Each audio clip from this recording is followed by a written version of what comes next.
दोस्तों, नेपाल का पुराना नाम देवघर भी जाना जाता है। नेपाली लोग नेपाल को नेपा भी कहते हैं। डॉ ग्रियर्सन और यंग ने नेवार और नेपाल शब्द की समानता के आधार पर पता लगाया है कि दोनों शब्द एक ही मूल शब्द से मिलकर बने हैं। प्रागैतिहासिक काल के बारे में जानकारी हिंदू और बौद्ध किंवदंतियों से देखने को मिलती है, जो मुख्य रूप से नेपाल घाटी के नेवार समुदाय से जुड़ी है।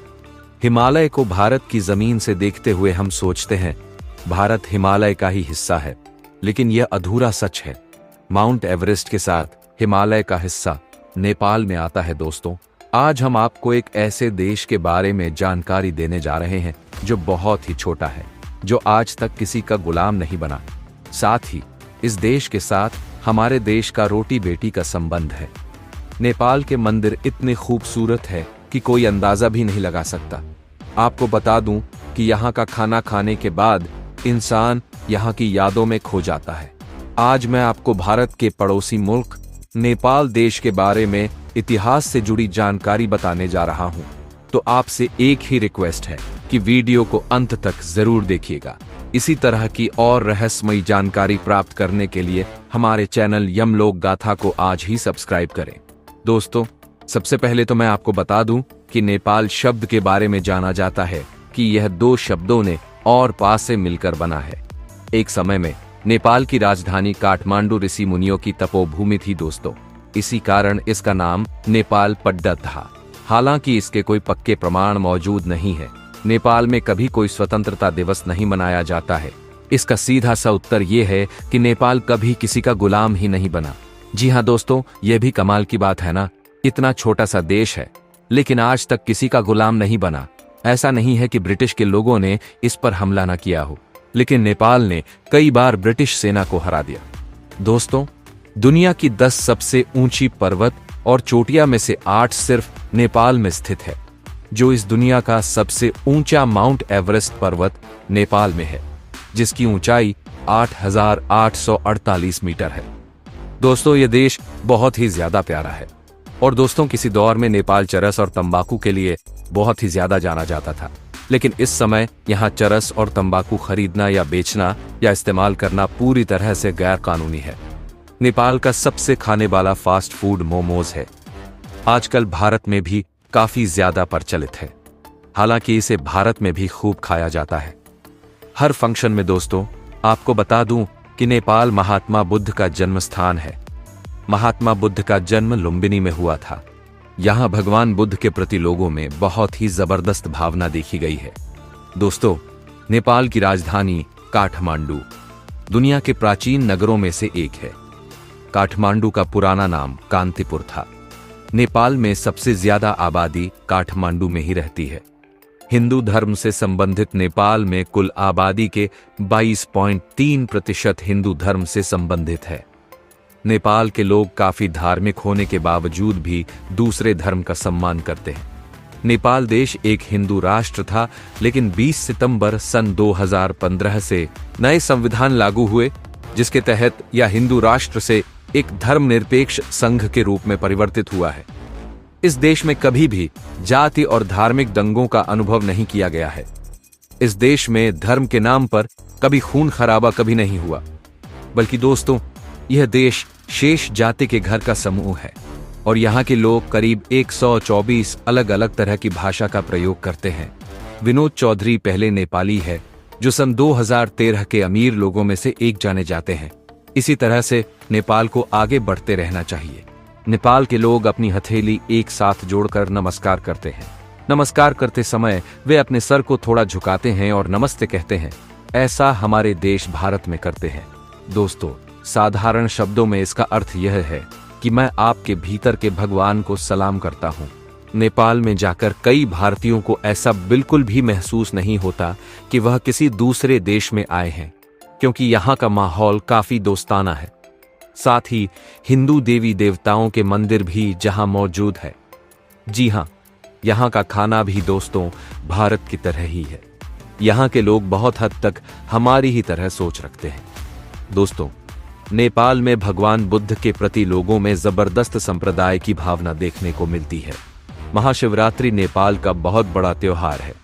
कई जनजातियों में एक स्त्रियों के कई पति होते हैं। और वह सबके साथ संबंध बनाती है। जी हाँ, यह भी नेपाल की एक सच्चाई है। एक ही महिला कई पुरुषों से शादी कर लेती है। अब आप यह कहिए, इस केस में क्या ही कहा जाए। आज भी इसको लेकर कई बार आवाज उठाई गई है, लेकिन कुछ फायदा नहीं हुआ। और आपको बता दें कि सीता का जन्म स्थल मिथिला नेपाल में है। जहां दोस्तों, भारत में राम जन्म स्थल में रामलाल केवल एक कैंट के नीचे थे, तो वहीं जनकपुर नेपाल में सीता जन्म स्थल में विशाल सीता मंदिर भी बना है। जहां भारत में साप्ताहिक अवकाश रविवार को होता है, वहीं नेपाल में साप्ताहिक अवकाश शनिवार को होता है। 25 अप्रैल सन 2015 को नेपाल में कई भूकंप के बाद काठमांडू शहर के कुछ हिस्से लगभग 3 फीट तक उठ गए थे, जिससे शहर में इमारत को काफी गंभीर नुकसान हुआ था। दोस्तों, इस भूकंप में लगभग 10,000 लोग मारे गए और 21,000 से ज्यादा लोग घायल हुए थे।